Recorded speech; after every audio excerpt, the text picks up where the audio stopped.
So paano ko nga ba 'to mga kadaba ginawa? Ayan oh, 'di ba? Tignan niyo naman mga kadaba si Kambal. Lumabas yung kaluluwa niya. Nako talaga naman. Gusto pang mamasyal. So kung gusto niyo matuto ng ganyang content, nako talaga mga kadaba. Sundan niyo lang ang video nito. Tara mag-edit na tayo. So, punta ka lang mga kadaba sa may CapCut, then add your project. And then, pagkatapos, ito na yung mga kadaba, yung clip na ginawa ko. And then, add. At pag na-add mga kadaba, scroll lang natin yung mga kadaba. I-drag natin pa unahan. Antayin natin na mahiga siya. Ayan mga kadaba, nahiga na siya. Kung nahiga na siya, gagawin natin, i-touch lang yan. And then, split. And then, delete sa anuhan.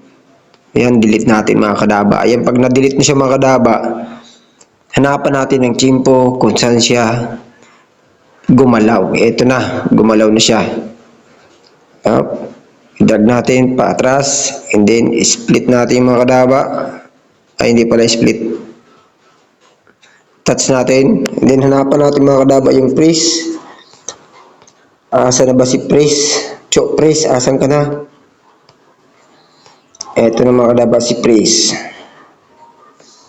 And then pag na-press na mga kadaba, ilong press lang natin yan. Kailangan kasi natin pahabain yung mga kadaba. Pag mahaba na siya, yun ang gagawin natin. Itong nasa unahan, i-touch. Click yung overlay. Overlay.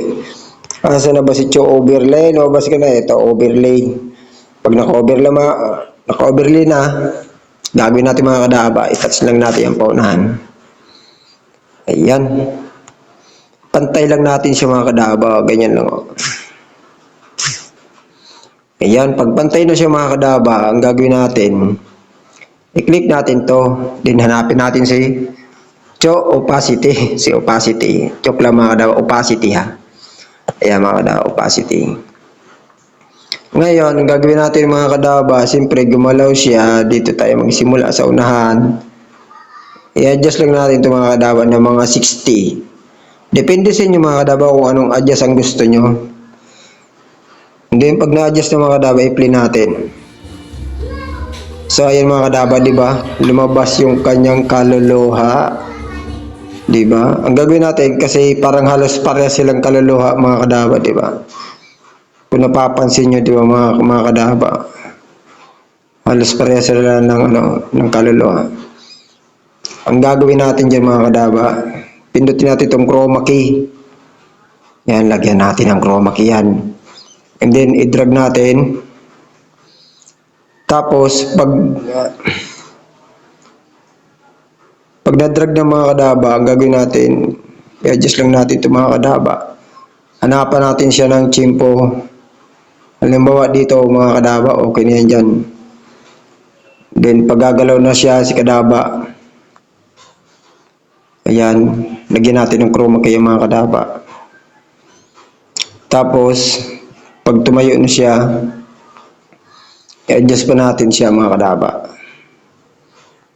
Ganyan lang yung mga kadaba mag-adjust para bumalik sa dati yung kulay ng kambal niya mga kadaba. Ayan o. Diba? Bumabalik yung kulay niya, i-adjust lang natin yung opacity. Tapos lumalakad yung kaluluha, diba? Ngayon, habang lumalakad yung kaluluha, unti-unti yung i-adjust yung opacity mga kadaba. Tapos gagalaw din yung chroma ganyan.